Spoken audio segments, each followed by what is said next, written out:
বিসমিল্লাহির রহমানির রহিম। আসসালামু আলাইকুম। প্রিয় শিক্ষার্থী বন্ধুরা, এইচএসসি ভর্তি 2024-25 প্রথম পর্বের আবেদনের সময়সীমা বাড়ানো হয়েছে। শিক্ষার্থীরা এই আবেদন আগামী 13/6/2024 তারিখ রাত 8 পর্যন্ত করতে পারবেন। তবে শর্ত হলো, আবেদনকারীদের প্রথমেই 150 টাকা আবেদন ফি পরিশোধ করে তারপর আবেদন করতে হবে।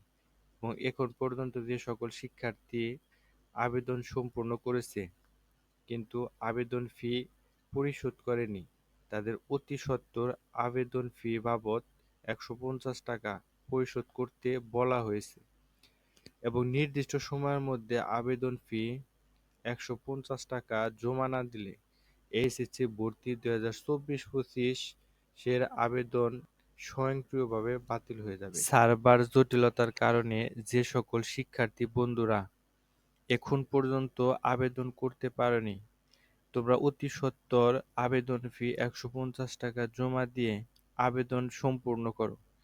নির্দিষ্ট সময়ের পর আর কোনো আবেদন গ্রহণযোগ্য হবে না। প্রিয় শিক্ষার্থী বন্ধুরা, এই বিষয়ে যদি তোমাদের কোনো প্রশ্ন থাকে তাহলে নিচের কমেন্ট বক্সে জানাও এবং এতক্ষণ সাথে থাকার জন্য ধন্যবাদ।